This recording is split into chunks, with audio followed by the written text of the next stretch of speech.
The other game 6, that would be Wemby and the Spurs. They also find themselves on the brink of a conference finals after a dominant Game 5 performance by Wemby. The Frenchman had 27 points, but was even more impressive on the defensive end as the Timberwolves scored just 9 points on 4 of 17 field goals when Wembanyama contested their shot in Game 5. That's per ESPN video tracking. So, Jay, Will, at this point, does it feel like title or bust for San Antonio? Yes, title or bust. What a great place to be. What an opportunity, Kenny, S.A., that you have the talent to sit up there in front of all the depth that you have, in front of maybe the greatest player that the game of basketball potentially has ever seen. I'm not saying that's going to translate to accolades and things that compete with Michael and LeBron and how we categorize that, but the game has never seen somebody 7'5" that moves the way Wemby does.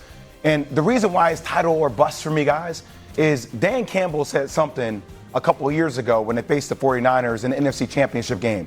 After they lost, he said at the post presser, he said, like, I don't know if we're going to be back here again. So as much as people can say, oh, well, they're young, they give you look, I got drafted second behind a guy who was 7'5". I didn't know how long Yao Ming was going to play. Guys like that, you can have injuries. You can have a foot injury, a back injury. Things can happen because the game isn't used to having people of that size. I don't know how long Wemby can play this game.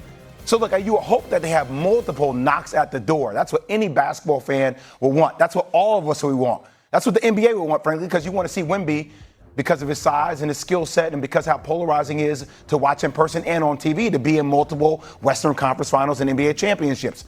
But I don't know how long that can last. So it should be title or bust right now. That's what the Spurs want.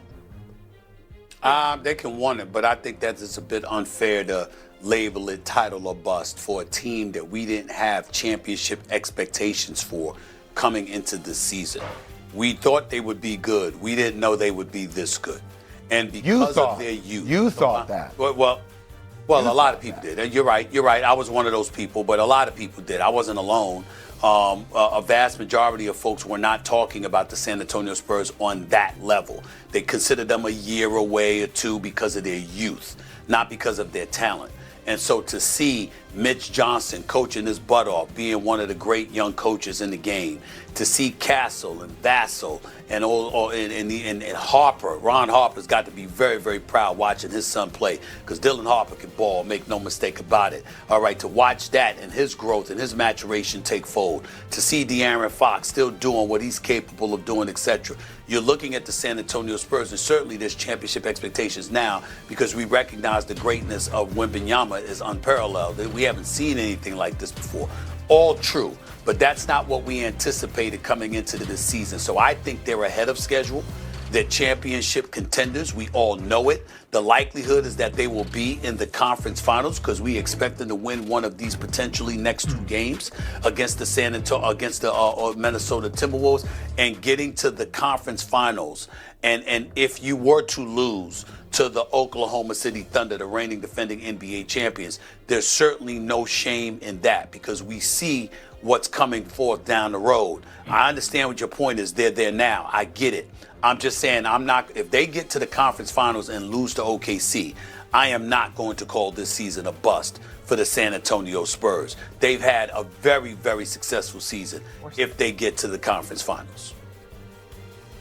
Well, for me, I have to take a piece of both of y'all and say, man, valid points. But for me, always, life is about trajectory. Are you on the right train at the right time and you don't get derailed or you don't get off too early? Reach. And right now, the San Antonio Spurs are on the right train, the right track, with the right speed and the right trajectory. And we talk about what Wembanyama's doing, but we're saying that these guys have made themselves, Fox, Castle, and Harper, the best trio backcourt in the NBA. Is that the trajectory we saw them at the beginning of the season? No. We said it could be, but they are moving at a pace faster than we expected. Then you add Vassell in it, and you add all the other elements. You add even Harrison Barnes comes into the game and gives you quick buckets and here and there. They are on the right train, the right speed, and on the right track. So bust, maybe not, because all they have to do is stay on the train. And they have put themselves, and you talk about coaching. at no point, and we might have said Wemby could be there, we might have said the Spurs could be there, but we never said their coaching staff could get them there. This is the first time that we put in a trajectory saying, we believe in their coaching staff and what they're doing. So for me, this is stay on the mission. Don't get off the train. Steve, when you taking that train in New York, don't get off too early. Don't get off the stop too early. Kenny, no. We ain't trying to get off in Newark, New Jersey. We ain't trying to do that. Newark's coming up. Kenny, I'll just say one last thing. My perception of bust is warped because I'm sure it is for you too. The amount of times that you've had successful seasons and you knocked on the door and you haven't gotten all the way over the hump, you may have reflectively looked at it and say, you know what, that was a decent season. But in your mind, as a competitor, you can get over the hump. No, exactly. Yeah, as a competitor, sure. And I'll say with you, you're right. Because they're going to look back and go, whoever wins it, if it's not them, they're going to go, we had a chance. That's it. We're better than them. Well, let me say this. Let me say this real quick.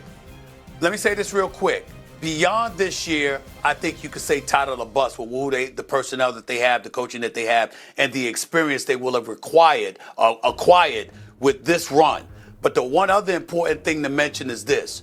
If you're anybody in the NBA, especially the Western Conference, this is your moment because San Antonio has sent the message. You ain't going to have too many of them in the future. If we have something to say about it, you better get it now because you ain't going to get it later. That's right. That's what San Antonio is saying. We all have looked at their inexperience. Well, after this season, they're going to have that experience. So they can close it out tonight in Minnesota against the Timberwolves in a critical Game 6. All right, guys, thank you so much. Kenny, you're going to stick around with us. Let's recap our first call parlay. We have James Harden to score 20 or more points, Anthony Edwards to score 25 or more, and then Victor Wembanyama to go for 25 or more. A lot of point totals here. Those odds plus 341 for a parlay right now on DraftKings Sportsbook. Earlier today, Jay Will and Ryan Clark combined to make a list here of the stars you would want in a must-win game. Now, it's only NBA and only NFL. Peep this list and tell me what you think. Stephen A. liked the list but rearranged it. Your thoughts? You need to bring it back up? Yeah, you need to bring it back up. Okay. Jay Gildress, I like Ant-Man in a must-win too, man. Because over who, Kay? Over who, Kenny? He and Jalen Brunson are about equal in my mind in terms of must-see. This is must-win or must-see? Must win. Must win. In a must-win. If I gotta have them. Right. Oh, man, I think I gotta have Jokic on that list, man. We debated that. I gotta have Jokic on that list. I love Jalen Brunson, but he hasn't had enough must-win games. He doesn't have a history yet. He doesn't have a resume yet of must-win games under his belt. He's got big games, but I gotta have Jokic in, man. I'm taking Jokic. You see our text chain. We fought with that for a while, Kenny. It was the Jokic. Not Ant-Man, though. Not Ant-Man. And no, we didn't have Ant-Man. No Ant-Man. Not yet. Okay. All right, Kenny. Very good. Stephen A. gave him an A-. Give him a quick grade. What would you give him? Quick. I would agree. I would say A-. I would say there's one. Jalen Brunson is debatable because of his work. His body of work is not there yet. His body of work. That's why I pushed him to 5, Kenny. Kenny, that's why I put him to 5. Listen, we're about to see if his body of work is going to come. We're about to see it. We're about to see it. We're going to the finals. Oh boy. We're going to the finals. We're going to the finals.